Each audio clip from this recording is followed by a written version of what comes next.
Hello friends. तो आज मैं बात करने वाली हूँ आपसे पेरेंटिंग के ही एक टॉपिक पे। और ये बहुत प्रॉब्लम आ रही है कि बच्चे ना आजकल बहुत एग्रेसिव, बहुत ज़्यादा वो बहुत जल्दी से एंग्री हो जाते हैं और साथ के साथ हिटिंग या अब्यूजिंग और लूज टॉक ये करने लग जा रहे हैं। स्कूल में भी, बहुत सारे स्कूल्स में भी ये प्रॉब्लम्स निकल के आ रही है कि हम इन बच्चों के साथ कैसे टैकल करें, क्योंकि जो बच्चे ना अभी ग्रोइंग एज में हैं, जो टोडलर्स हैं वो भी, और जो बच्चे थोड़े बड़े हो रहे हैं ना, जो टीन एज की तरफ जा रहे हैं या टीन एज में आ चुके हैं, उनके साथ भी इस तरीके की प्रॉब्लम बहुत ज़्यादा हो रही है। और इसको कैसे कंट्रोल करना है ये पेरेंट्स को समझ में बहुत बाद में आता है, और जब तक आता है तब तक बच्चे का ये एक बेसिक नेचर डेवलप हो जाता है कि वो इस तरीके की चीज़ें कर ही रहा होता है और उनका सॉल्यूशन उनको नहीं मिल पा रहा होता है। तो सबसे पहले तो ये जानिए कि जो भी बच्चा कर रहा होता है, जो भी एक्टिविटी वो कर रहा है, वो कहीं से आप रीड करने की कोशिश कीजिए कि वो कहीं ना कहीं से पिक कर रहा है। या तो वो फैमिली से पिक कर रहा है, और या फिर वो आसपास कहीं ना कहीं उसके फ्रेंड सर्किल में या जिस सोसाइटी में रहता है अगल बगल कहीं ना कहीं कोई इस तरीके का बिहेवियर उसके साथ कर रहा है, और फिर वो उन चीज़ों को, या उसके साथ भी नहीं कर रहा तो वो किसी के साथ ऐसा देख रहा है, और उन चीज़ों को, क्योंकि बच्चों में ग्रैस्पिंग पावर बहुत स्ट्रांग होता है तो वो बहुत इजीली चीज़ों को पिक कर लेते हैं, तो वहाँ से वो सीख रहा है। तो पहले तो उसको ट्रेस आउट करने की कोशिश कीजिए। दूसरी चीज़ क्या है ना, कि बच्चों के साथ क्या होता है कि उन्हें जब भी हम वो गुस्से में होते हैं तो हम लोग क्या करते हैं ना कि उन्हें या तो बहुत चीख के, चिल्ला के, डांट के हम अपनी बात मनवाते हैं, या हम टाइम आउट की प्रैक्टिस करवाते हैं। या जैसे स्कूल में भी एक तरीका है कि बच्चे जब बहुत ज़्यादा शोर मचाते हैं या बहुत ज़्यादा एंगर या कोई भी ऐसा एटीट्यूड दिखाते हैं तो टीचर्स उनको थोड़ी देर के लिए क्लास से बाहर कर देते हैं। या हम लोग भी कई बार एज पेरेंट, बहुत सारे पेरेंट्स ऐसा करते हैं कि जब उनके बच्चे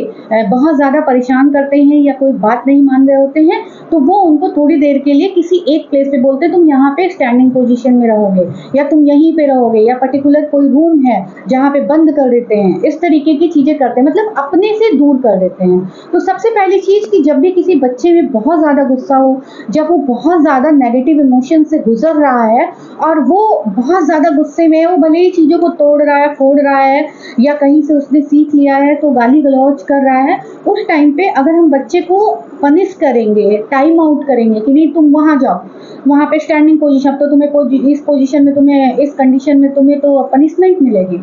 उस जगह पे हम बच्चे को उस समय अपने आप से दूर कर रहे हैं, थोड़ी देर के लिए टाइम आउट कर दे रहे हैं कि आप वहां पे जाओ, अभी मुझे आपसे बात नहीं करनी। और जब हम उस समय उससे बात नहीं कर रहे हैं तो बच्चे को यही सीखने में आता है कि वो, अगर वो ये उसका लॉजिकल पार्ट इतना डेवलप नहीं होता है, बच्चों का इतना डेवलप नहीं होता, तो वहाँ पे क्या होता है कि वो ये समझता है कि मेरे पेरेंट जिस समय भी मैं अपने जो इमोशंस हैं उनको जब इनके सामने एक्सप्रेस करूंगा या करूंगी तो हमारे पेरेंट्स हमें अपने से दूर कर देंगे। तो वो पेरेंट प्लीजिंग या पीपल प्लीजिंग, टीचर्स को प्लीज करना सीख जाता है। कुछ दिन के बाद आप ऐसा पाएंगे कि वो बच्चा अपने एंगर को मैनेज करना सीख जाता है और वो अपनी इमोशंस को कहना बंद कर देता है। उसने अपने एंगर को तो दबा लिया, बट कहीं ना कहीं अब जब उसको कोई भी इमोशन आता है तो वो उस इमोशन को शेयर करना खत्म कर देता है, कम कर देता है आपके साथ। तो इस कंडीशन में क्या होता है कि बच्चा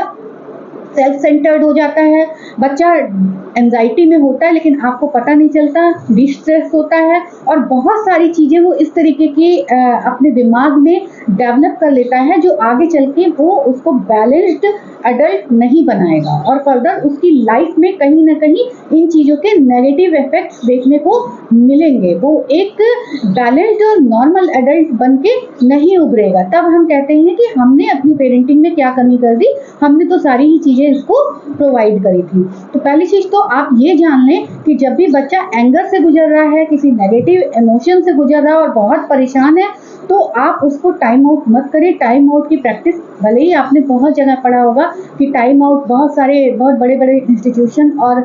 बहुत बड़े बड़े अच्छे अच्छे स्कूल्स इस चीज़ को सपोर्ट करते हैं और करते हैं, बट अभी रिसर्च में ये साबित हो चुका है कि टाइम आउट करने से आपके बच्चे के ऊपर इसका नेगेटिव इफेक्ट पड़ेगा। वो बैलेंस नहीं कर पाएगा फर्दर लाइफ में, और अभी भी वो बैलेंस नहीं कर पाएगा, वो स्ट्रेस में जाएगा। हो सकता है वो और ज़्यादा एग्रेशन में चला जाए और ज़्यादा इस तरीके की एक्टिविटी करने लगे। तो आपको करना क्या है? करना ये है कि जब वो बहुत ज़्यादा एग्रेसिव है, वो बहुत ज़्यादा एंगर में है, उसको आप अपने पास बुलाइए, बिठाइए, अपने से दूर करने के बजाय उसको बुलाइए, बिठाइए और अच्छे से उससे बात कीजिए, उसको चुप कराइए, काम डाउन कराइए, और 3 प्रैक्टिस हैं वो उसको ज़रूर कराइए। 3 चीज़ें उसके साथ ज़रूर करिए।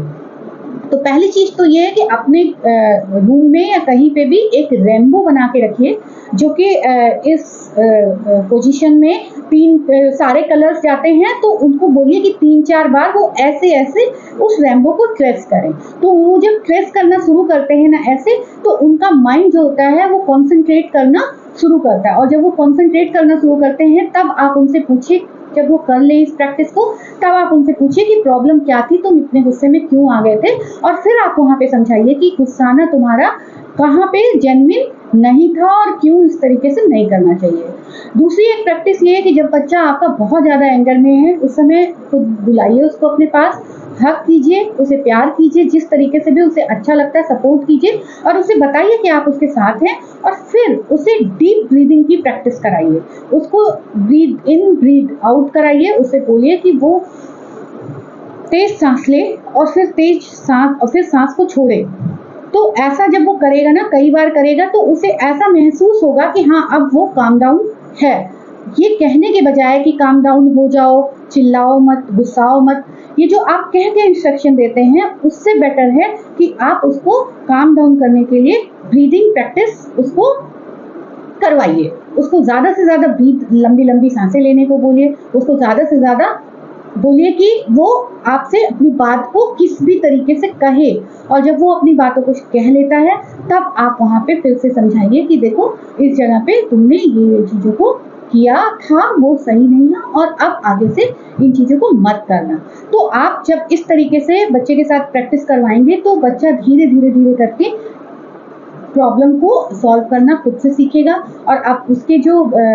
एग्रेशन है ना, वो धीरे धीरे खुद ही काम डाउन हो जाएगा। लेकिन इसके साथ आपको प्रैक्टिस करने की और करवाने की खुद भी ज़रूरत है। अदरवाइज आप एक जो है ना, जब आप उसको टाइम आउट कराएंगे, आप ये बात कहीं लिख के रख लीजिए कि टाइम आउट की प्रैक्टिस जो है बच्चे में ये सेपरेशन की फीलिंग डालती है, और बच्चा ये समझता है कि अगर वो अपने पेरेंट के, अपने टीचर के अगेंस्ट या किसी बड़े के अगेंस्ट कुछ भी बोलेगा तो उसकी बात को सुना नहीं जाएगा, माना नहीं जाएगा, और इस वजह से फिर वो शेयरिंग कंप्लीटली बंद कर देता है, और ये सिचुएशन बहुत खराब होती है। और इस सिचुएशन में जाने पे बच्चा आगे चल के बहुत ज़्यादा डिप्रेशन में